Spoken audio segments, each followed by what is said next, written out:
So आपण हेही पाहिलं की बिल्डरकडे शेवटी CA बदलण्याचा पण एक ऑप्शन आहे. ते कसं बदलू शकतो त्याची एक प्रोसेस आहे. जुन्या CAची पण माहिती पोर्टलवरती अवेलेबल आहे. जेव्हा फ्लॅट धारकांना काही फायनान्शियल इश्यूमुळे प्रॉब्लेम येतात तेव्हा CA किती लायबल असतो किंवा ती लायबिलिटी काही मेन्शन केली आहे का रेराने? CAची लायबिलिटी आहे की फॉर्म्स बरोबर देणं. फॉर्म्समध्ये जी काही एंट्री केलेली आहे ती बिल्डरच्या बुक्स ऑफ अकाउंट्स प्रमाणे करायला पाहिजे. ही लायबिलिटी CAची आहे. CAनी जर चुकीचा फॉर्म दिला आणि पैसे जास्त विड्रॉ झाले आणि उद्या जाऊन प्रोजेक्ट प्रॉब्लेममध्ये आलं तर हो, CA लायबल आहेत. रेरामध्ये CAसाठी अजून एक गोष्ट सांगितलेली आहे, म्हणजे अजून एक रिस्पॉन्सिबिलिटी रादर त्यांना दिलेली आहे किंवा अपॉर्च्युनिटी त्यांना दिलेली आहे की रेरामध्ये जर का कुठली केस फाईल झाली तर त्या केसमध्ये त्या क्लायंटला किंवा बिल्डरला CA रिप्रेझेंट करू शकतात. म्हणजे रेराच्या कोर्टात CA पण रिप्रेझेंट होऊ शकतात, करू शकतात. मग ते स्वतःलाही करू शकतात आणि त्यांच्या क्लायंटलाही करू शकतात. हे एक ॲडिशनल रिस्पॉन्सिबिलिटी आणि अपॉर्च्युनिटी आहे.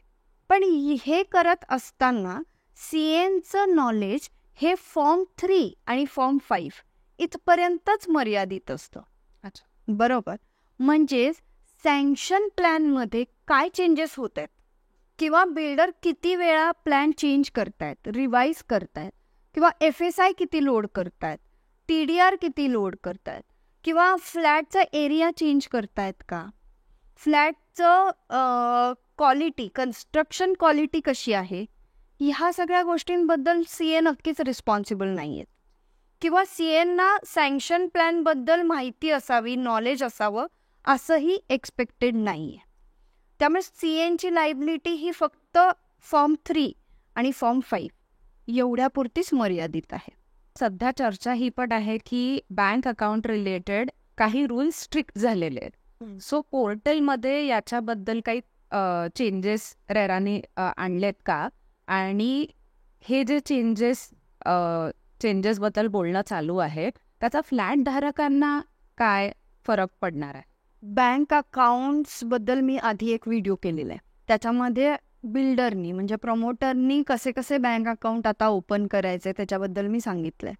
नवीन पोर्टलप्रमाणे काय मेजर चेंजेस झालेत ते सांगते मी आता. बिल्डरच्या दृष्टीने नवीन पोर्टलमध्ये आता आपल्याला बिल्डरचे जे रेराचे अकाउंट्स आहेत म्हणजे 100%, 70% आणि 30%, म्हणजे कलेक्शन अकाउंट, सेपरेट अकाउंट आणि ट्रान्झॅक्शन अकाउंट असे तिन्ही अकाउंट आपल्याला आता साईटवरती, वेबसाईटवरती डिटेल्स द्यावे लागतात.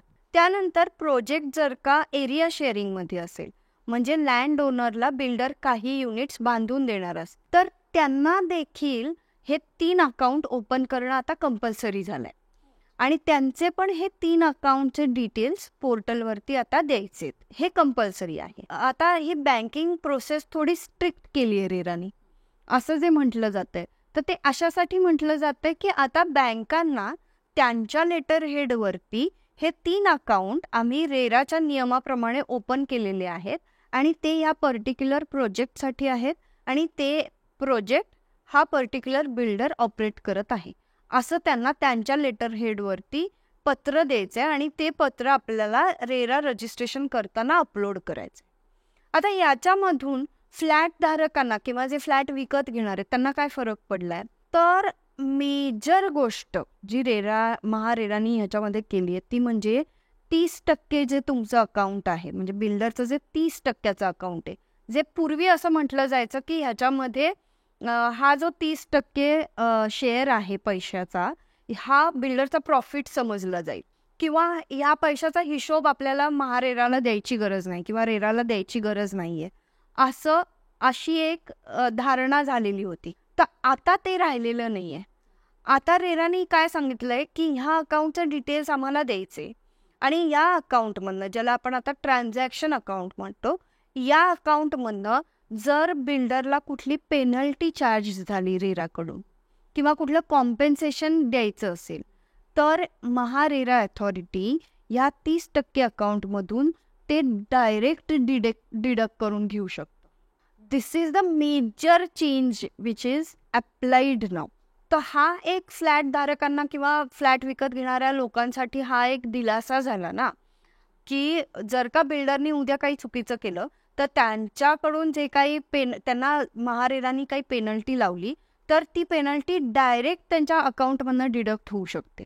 म्हणजे या भीतीपोटी किंवा हे जे काही मेजर असे चेंजेस झालेले आहेत त्याच्यामुळे रिअल इस्टेट अजून चांगल्या पद्धतीने पुढे येईल. तर हा एक मेजर दिलासा आहे फ्लॅट घेणाऱ्या लोकांसाठी. आणि बिल्डरच्या दृष्टीने पण तुम्ही याला पॉझिटिव्हली हो, तर बिल्डरच्या दृष्टीने पण हे पॉझिटिव्हच आहे. जेव्हा आपण 70% अकाउंट हे रेराचं अकाउंट आहे आणि तिथून त्याच प्रोजेक्टसाठी खर्च करायला पाहिजे असं जेव्हा आपण म्हणतो, तेव्हा बरेच बिल्डर आजपर्यंत ही प्रॅक्टिस फॉलो नव्हते करत. म्हणजे ते एकच अकाउंट चालवायचे की त्याच्यातच पैसे आले, लोकांचे पैसे एकाच अकाउंटमध्ये आले, त्या एकाच अकाउंटमधनं त्यांनी खर्चही केला. मग वेगळं अकाउंट कशाला पाहिजे? बिल्डरचं बघा, बिल्डरकडे असंख्य कामं असतात. त्याच्यामध्ये 3 अकाउंट्स जर कंपल्सरी नसेल तर 3 अकाउंट्स मेंटेन करणं हे थोडंसं अवघड आहे. म्हणून मग एकाच अकाउंटमधून हे सगळं करायचं, पैसे दुसरीकडे कुठेही वापरायचे नाही, पण त्याच अकाउंटमध्ये ठेवायचं, तेच अकाउंट रेरा अकाउंट म्हणून ट्रीट करायचं, असं चालू होतं. मग आता काय झालं की 3 अकाउंट तुमचे व्यवस्थित मेंटेन होतात. म्हणजे कलेक्शन अकाउंट मेंटेन होतं, त्यानंतर रेराचं जे अकाउंट आहे 70%चं तिथून पर्टिक्युलरली कन्स्ट्रक्शनसाठीच खर्च होतो. मग 30%चं जे अकाउंट आहे तिथून तुम्ही ॲडव्हर्टाइजमेंटसाठी खर्च करू शकता. तिथून तुम्ही इतर तुमचे सॅलरीज असतील, ऑफिस एक्सपेन्सेस असतील किंवा टॅक्सेस असतील, याच्यासाठी तुमचं एक सेपरेट अकाउंट झालं ना. ही बिल्डरच्या दृष्टीने पण सोयीस्करच गोष्ट आहे की तुम्हाला तुमचं अकाउंटिंग सिस्टमॅटिकली ठेवता येईल, आता मेंटेन होईल.